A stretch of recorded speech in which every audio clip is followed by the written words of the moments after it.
लटकत आवत कुंज भवन ते, लटकत आवत कुंज भवन ते, ढोरी ढोरी परत राधिका ऊपर, जागृत शिथिल गवन ते, ढोरी ढोरी परत राधिका ऊपर, जागृत शिथिल गवन ते, लटकत आवत कुंज भवन ते, लटकत आवत कुंज भवन ते, चौक परत कबहूँ मार्ग बिच, चौक परत कबहूँ मार्ग बिच, चलत सुगंध पवन ते, चलत सुगंध पवन ते,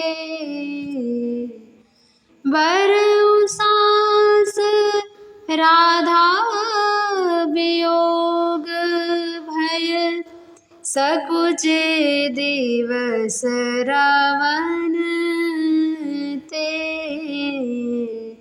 लटकत आवत कुंज भवन ते, लटकत आवत कुंज भवन ते, आलस मिस न्यारे न होते हैं, नेकहु प्यारी तन ते,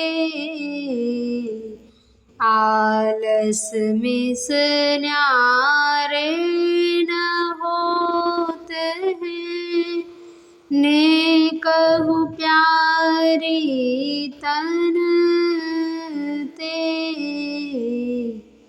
रस कटरो जिन दशा श्याम की, रस कटरो जिन दशा श्याम की, कबहूँ मेरे मन ते,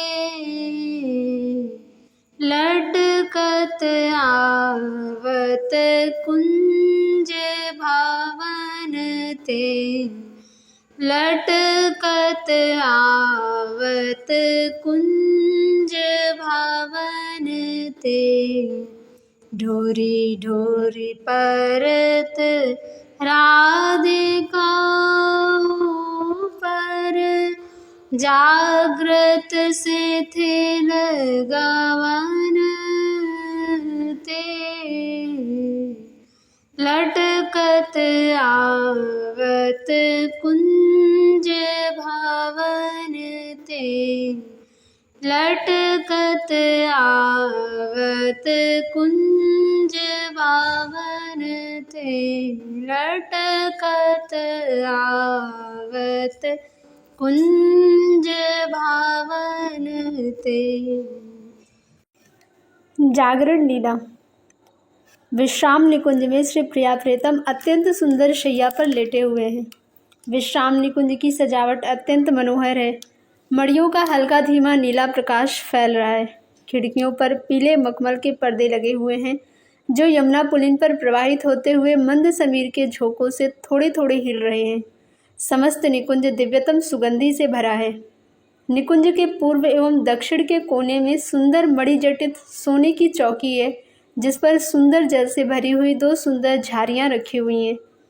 कुछ सुंदर सुंदर गिलास रखे हैं। उसी चौकी के बगल में एक और भी चौकी है जिस पर चौड़े मुंह के सोने के 2 गमले प्रक्षालन पात्र हैं। निकुंज के पश्चिम एवं दक्षिण के कोने में भी अत्यंत सुंदर चौकी है, जिस पर तरह तरह के श्रृंगार के सामान रखे हैं। उसी के बगल में एक अन्य चौकी पर बहुत बड़ा दर्पण रखा हुआ है।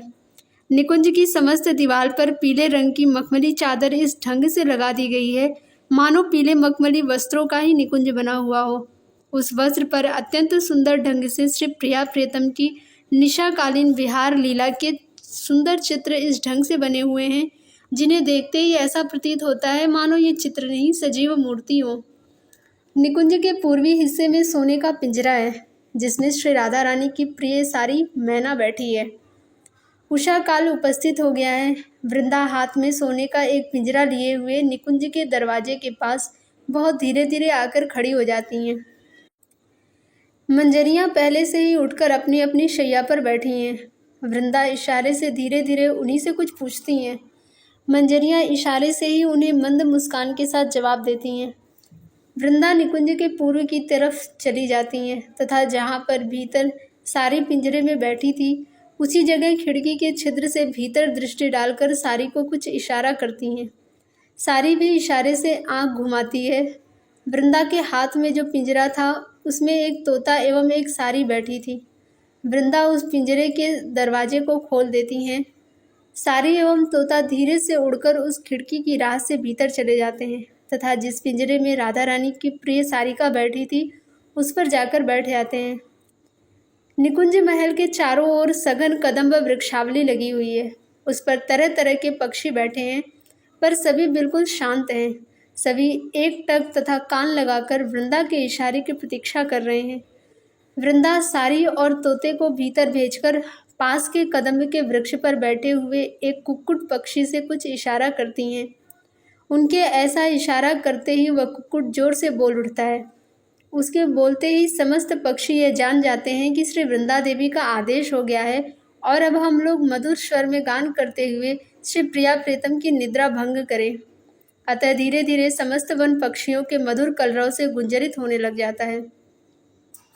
इधर वृंदा देवी के हाथ से उड़कर सारी एवं तोता जैसे ही भीतर पहुंचकर रानी की सारी के पिंजरे पर बैठते हैं, वैसे ही रानी की सारी अत्यंत मधुर स्वर में बोल उठती है, आओ बहिन, विराजो, मेरे जीवन सर्वस्व प्रिया प्रीतम की अनुपम रूप सुधा का पान कर नैनों को कृतार्थ करो। आहा, किंचित दृष्टि डालकर देखो तो सही, आज ये दोनों कितने सुंदर दिख रहे हैं।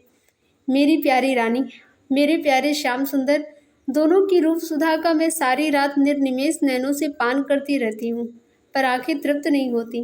बहन, ये आंखें तृप्त हो भी नहीं सकती। इस असीम रूप सागर की एक बूंद भी तो मेरी दो आंखों में नहीं समा पाती, फिर तृप्त हो तो कैसे। सारी की यह आवाज़ श्री प्रिया प्रीतम के कानों में भी जा पहुँचती है। उनकी निद्रा टूट जाती है, परंतु वे एक दूसरे को हृदय से लगाए हुए उसी तरह लेटे रहते हैं। कोई भी आंखें नहीं खोलता, पर दोनों के शरीर किंचित हिल जाने के कारण सारी समझ जाती है कि दोनों ही जग गए हैं। इसी समय वृंदा की सारी कहने लगती है, बहन, तुम्हारे सौभाग्य की सीमा नहीं है। आहा, सचमुच इन दोनों मुख चंद्रों पर आंखें पड़ते ही उनसे आंखें चिपट जाती हैं, फिर हटना नहीं चाहती। बहन, मैं अभी बाहर से उड़कर आई हूँ। मैंने देखा कि पश्चिम गगन में चंद्र तेजी से बढ़ते जा रहे हैं। मुझे ऐसा प्रतीत हुआ बहन, मानो चंद्रदेव श्री प्रिया प्रीतम के मुख चंद्र की शोभा देखकर अतिशय लज्जा के कारण अपना मुंह छिपाने के लिए शीघ्रता से भागे जा रहे हैं। सारी की इस बात को सुनकर श्री प्रिया प्रीतम समझ जाते हैं कि चंद्रमा अस्त होने जा रहे हैं और प्रभात होने वाला है, पर दोनों के ही हृदय प्यार से इतने भरे हैं, दोनों एक दूसरे से ऐसे मिले हुए हैं मानो उन्होंने एक दूसरे से कभी अलग न होने की प्रतिज्ञा कर ली हो। अब तोता बोल उठता है, सारी, तू बता, मेरे प्यारे श्याम सुंदर रात में सुख की नींद सोए हैं ना। इस वन के चकवा चकवियों के आनंद कलरव से मेरे प्यारे श्याम सुंदर की नींद तो नहीं टूट गई है। मैं देख कर आया हूँ कि चकवा चकवी पुलिन पर बैठे शोर मचा रहे हैं। सारी रात ये आनंद में भरकर शोर मचाते रहते हैं। अब पूर्व मुख बैठकर वे प्रिया प्रीतम की गुड़ावली गाते हुए अस्तोन्मुख चंद्रमा से बातें कर रहे थे। चकवी कहती थी, चंद्रदेव, जाओ, सुख से जाओ, फिर आना, मैं तुझे गाली नहीं दूंगी। इस वन में मेरी प्यारी राधा रानी एवं मेरे प्यारे श्याम सुंदर का राज्य है। यह राज्य अनंत काल तक रहेगा एवं अनंत काल तक ही यहाँ के सभी नियम पलटे रहेंगे। चंद्र, ऐसा सुना है कि तुम्हारे दर्शन होते ही प्यारे चकवे से चकवी अलग हो जाया करती है, पर मैं तो कभी भी अलग नहीं हुई। देखो चंद्रदेव, मेरी आंखों में पता नहीं क्या हो गया है कि मुझे चकवे में, तुम में, यमुना की प्रत्येक तरंग में प्यारे श्याम सुंदर की ही झांकी दिख पड़ती है। मुझे कभी कभी भ्रम हो जाता है कि उज्जवल गगन में तुम्हारा प्रकाश नहीं, मेरे प्यारे श्याम सुंदर के ही मुखचंद्र का प्रकाश है। इसीलिए मैं उड़कर उधर ही दौड़ने लग जाती हूँ, पर चकवा भी साथ साथ उड़ने लग जाता है। वह मुझसे आगे बढ़ जाता है। मैं देखती हूँ, आहा, श्याम सुंदर इस चकवे के अंतराल में भी छिपे हैं। अतः विचार में पड़कर फिर मैं आकाश से नीचे उतर आती हूँ और सोचती हूँ, ना, मुझे भ्रम हो गया था, मेरी आंखों में ही प्यारे श्याम सुंदर की छवि बस गई है। बहुत सोचती रही कि ऐसा क्यों हो गया है। फिर कुछ समझ पाई कि हम सभी वनवासियों पर रानी की छाया पड़ती है, रानी की दृष्टि पड़ती है। रानी की दृष्टि में रानी के अड़ु अड़ु में श्याम सुंदर भरे हैं, इसीलिए हम सभी वनवासियों की भी यही दशा हो गई है। अतः चंद्रदेव, रानी पर बलिहार जाती हुई तुमसे प्रार्थना कर रही हूँ कि शीघ्र से शीघ्र पूर्व गगन में लौट आना। तुम्हारे आने पर मेरी प्यारी रानी मेरे प्यारे श्याम सुंदर के साथ मिलेगी। देर मत करना भला, हम वनवासी रानी की इस अनंत करुणा के चिर ऋणी हैं। रानी की छाया पड़कर ही हम इस अनंत असीम सौभाग्य की अधिकारिणी बनी हैं। मैं भला रानी की क्या सेवा कर सकती हूँ? हाँ, तुमसे हृदय खोलकर प्रार्थना कर सकती हूँ। मेरी ओर से शंका मत करना कि चकवी हमें गाली देगी। शीघ्र से शीघ्र पूर्व गगन में उदित हो जाना, मैं हृदय से तुम्हारा स्वागत करूँगी। तोता बोलता ही जा रहा था। सारी, चकवे ने भी ठीक इसी प्रकार की प्रार्थना चंद्र से की। मैं सुनकर यहाँ आया हूँ, इसीलिए चित्त में आया कि इस आनंद कलरव से मेरे प्यारे श्याम सुंदर की नींद में तो कहीं बाधा नहीं आई। तोते की बात सुनकर श्री प्रिया प्रीतम के मुखारविंद पर मुस्कान छा जाती है। तोता एवं दोनों सारी इस मुस्कान को देख लेती हैं। रानी की सारी बोलती है, आहा, देख तोता, मेरी रानी के मुख पर मंद मुस्कान की शोभा देख। इस मुस्कान को देखने के लिए समस्त वनवासी आंख फाड़े प्रतीक्षा कर रहे हैं। सारी की बात सुनकर श्याम सुंदर की आंखें एक बार खुल जाती हैं। सारी फिर कहती है, तोता, प्यारे श्याम सुंदर के मुखारविंद की ओर देख, इन अलस भैरे नैनों की ओर देख, बिखरी हुई अलकावली की ओर देख, तांबूल रंजित अधरों की ओर देख। अपनी प्यारी सारी की बात सुनकर रानी भी मुस्कुराती हुई एक बार आंखें खोलकर देखती हैं। दोनों सारिकाएं एवं तोता देख लेते हैं, अतः तीनों एक ही साथ बोल उठते हैं, जय हो वृंदावनेश्वरी की, जय हो वृंदावनेश्वर की। तोता कहता है, व्रज जीवन घनश्याम की जय। दोनों सारी कहती हैं, घनश्याम अभिरामनी राधा रानी की जय। तोता कहता है, वृंदावन चंद्र श्याम सुंदर की जय। सारिकाएं कहती हैं, वृंदावन चंद्रिका श्यामा रानी की जय। तोता कहता है, विश्व विमोहन नंद नंदन की जय। सारिकाएं कहती हैं, नंद नंदन विमोहिनी राधा रानी की जय। इस जय जयकार से रानी एवं श्याम सुंदर के मुखारविंद पर जोर से हंसी आने लगती है, पर वे उसे रोकते हैं। सखियां उधर खिड़की के छिद्रों से दृष्टि डाल डालकर प्रिया प्रीतम की शोभा निहार निहार कर आनंद में डूब रही हैं। फिर सारी कहती है, मेरी प्यारी रानी, मेरे प्यारे श्याम सुंदर, चंद्रदेव की किरणें मलिन हो गई हैं। तारिका पंक्ति भी आकाश में विलीन होती जा रही है। पूर्व गगन में अरुणिमा की झलक दीख पड़ने लग गई है। अतः मेरे जीवन सर्वस्व, उठो, हम वनवासी तुम्हें आंख भरकर देखें। श्री श्याम सुंदर एवं प्रिया दोनों ही सारी की बात सुन रहे हैं, पर उनमें एक दूसरे के आनंद को भंग करने का साहस नहीं हो रहा है। अतः दोनों उसी प्रकार एक दूसरे से लिपटे हुए मंद मंद मुस्कुराते सोए हुए हैं। वृंदा की सारी कहती है, बहन सारिके, देख, यह प्रभात होना हमें अच्छा नहीं लगता। अतः यह मेरे प्राणाधार प्रिया प्रीतम को प्रतिदिन अलग कर देता है। तू कोई उपाय जानती है कि जिससे प्रभात हो ही नहीं? रानी की सारी कहती है, बहन, उपाय क्यों नहीं है, पर रानी की आज्ञा के बिना मैं किसी को यह उपाय बतला नहीं सकती। देख, यह प्रभात हमें भी बड़ा अखरता है, मेरी रानी के प्राणों को तो व्याकुल कर देता है, फिर भी रानी इसका प्रतिदिन स्वागत ही करती हैं। सारी की बात सुनकर रानी कुछ लज्जित सी होकर श्री श्याम सुंदर के बाहुपाश में अपना सिर छिपा लेती हैं। इसी समय मंद समीर का झोंका लगने से खिड़की का पर्दा जोर से हिल जाता है। उसी समय श्याम सुंदर की आंखें खुल जाती हैं। श्याम सुंदर देखते हैं कि सचमुच प्रभात हो गया है। इसीलिए अत्यंत प्यार भरी दृष्टि से श्री प्रिया के मुखारविंद को देखते हुए धीरे से कहते हैं, प्रिय, प्रभात हो गया है। श्याम सुंदर की बात सुनकर श्री प्रिया का मुख दुख मिश्रित गंभीरता की मुद्रा धारण कर लेता है। वे धीरे धीरे उठकर शैया पर बैठ जाती हैं। उनके उठते ही श्याम सुंदर भी उठकर शैया पर बैठ जाते हैं। दोनों के ही मुखारविंद पर अलकावलियाँ बिखरी हुई हैं। दोनों के नैनों में प्रेम एवं आलस्य भरा हुआ है। श्री श्याम सुंदर अपने दोनों हाथों से एक बार में ही अपने मुखारविंद से अलकावली को हटा लेते हैं तथा बाएं हाथ की मुट्ठी बांधकर उसी मुट्ठी पर श्री प्रिया की ठोड़ी को टिकाकर दाहिने हाथ से श्री प्रिया की अलकावली को ठीक करने लगते हैं। श्री प्रिया का मुख इस समय पश्चिम की ओर है तथा श्याम सुंदर का मुख पूर्व की ओर। श्री प्रिया अपने दोनों हाथों से अपने अंगों के वस्त्रों को ठीक कर रही हैं। इसी समय दासियों की, मंजरियों की एवं सखियों की टोली हंसती हुई मुस्कुराती हुई किवाड़ों को धक्का दे देती हैं। किवाड़ खुल जाते हैं तथा ललिता सबसे आगे मुस्कुराती हुई भीतर प्रवेश करती हैं। उनके पीछे बगल में सभी सखियां चल रही हैं। ललिता तेजी से चलकर शैया के पास पहुंच जाती हैं। सखियों को आई देखकर श्री प्रिया लज्जित सी होकर जल्दी से शैया से उठती हैं, पर ललिता उनके हाथों को पकड़कर जहाँ वे बैठी थी वहीं बैठा देती हैं। रूप मंजरी आकर के शैया पर पड़ा हुआ रानी का मोतियों का हार उठा लेती हैं तथा उसे अपने अंचल में बांधकर गांठ लगाती हैं। गुड़ मंजरी शैया के पास पड़ी हुई पीकदानी को उठाकर सिर से लगाती तथा मुस्कुराती हुई उसे बगल में लिए हुए खड़ी रहती हैं। ललिता, विशाखा आदि सखियां रानी से अत्यंत प्रेम का विनोद प्रारंभ करती हैं। रानी आलस्य भरी आंखों से ताकती हुई बीच बीच में ललिता के मुंह को अपने हाथ से बंद कर देती हैं।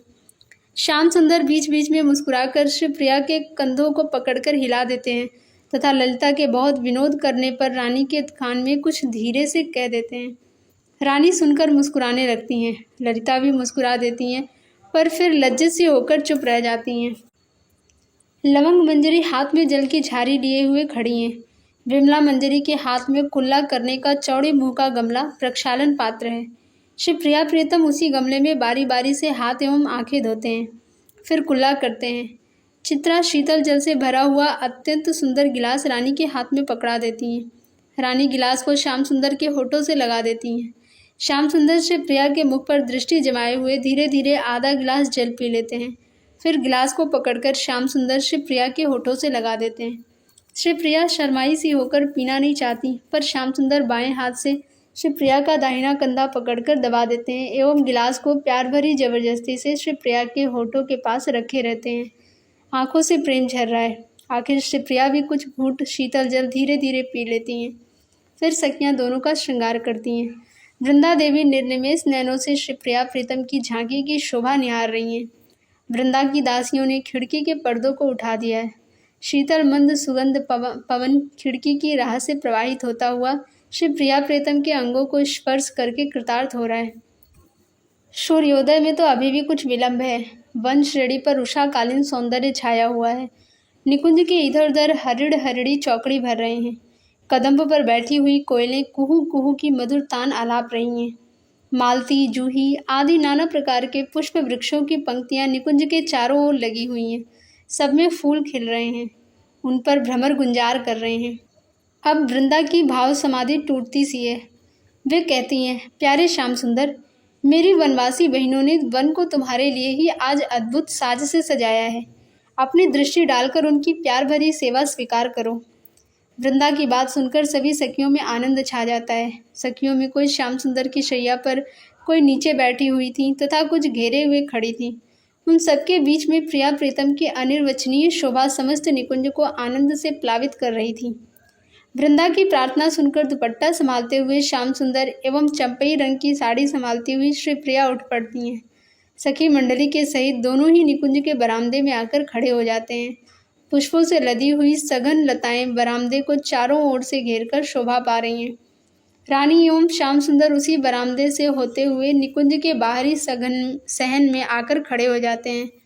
मंद समीर के झोंकों से हिलती हुई लताएं मानो प्रिया प्रीतम से प्रार्थना कर रही हूँ, मेरे जीवनाधार, रात भर तुम्हें हृदय में छिपाए रही हूँ।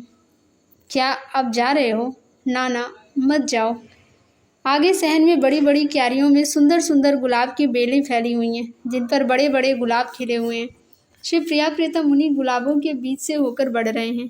वे रह रहकर श्री प्रिया की ओर झुक जाते हैं तथा अत्यंत प्यार से श्री प्रिया के कंधे को दबाकर उनके मुखारविंद की ओर देखने लग जाते हैं। कभी कभी चौंके हुए से इधर उधर देखने लग जाते हैं। श्री प्रिया जी उस समय घबराई सी मुद्रा में उधर ही देखने लग जाती हैं। श्री प्रिया प्रीतम अब एक दूसरे के गले में बाहर डाल देते हैं तथा कुछ क्षण एक दूसरे के मुखारविंद को अतृप्त नयनों से देखते रहते हैं। फिर वियोग की बात स्मरण करके दोनों ही एक बार अतिशय गंभीर श्वास लेते हैं। दोनों के मुख पर उदासी छा जाती है। कुछ क्षणों के लिए सखियां भी अतिशय गंभीर हो जाती हैं। ललिता इसी समय दोनों को प्रसन्न करने के उद्देश्य से रानी से कहती है, री याद है कि भूल गई, आज प्रतिदिन की अपेक्षा सूर्य पूजा के लिए शीघ्र ही बन जाना है। 3 दिन की सूर्य पूजा का व्रत आज ही प्रारंभ करना है, पर तू तो बिल्कुल चींटी की सी चाल चल रही है। ललिता की इस बात को सुनकर रानी एवं श्याम सुंदर दोनों ही शीघ्र पुनर्मिलन की कल्पना से आनंद में भर जाते हैं। दोनों के मुख पर उल्लास छा जाता है। सखियां भी उल्लसित हो जाती हैं। श्याम सुंदर अतिशय कृतज्ञता भरी दृष्टि से ललिता की ओर ताकने लग जाते हैं एवं कुछ शीघ्र गति से बढ़ने लग जाते हैं।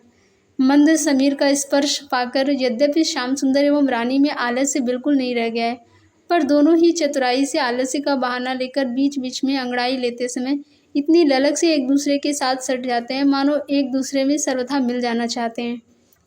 गुलाब की क्यारियों से होते हुए सखी मंडली के सहित श्री प्रिया प्रीतम कदली वन में प्रवेश करते हैं।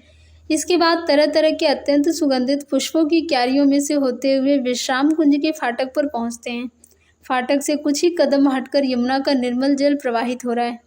श्री प्रिया प्रीतम फाटक से निकलकर सड़क के किनारे एक सुंदर वट वृक्ष के नीचे खड़े होकर यमुना की शोभा निहारने लग जाते हैं।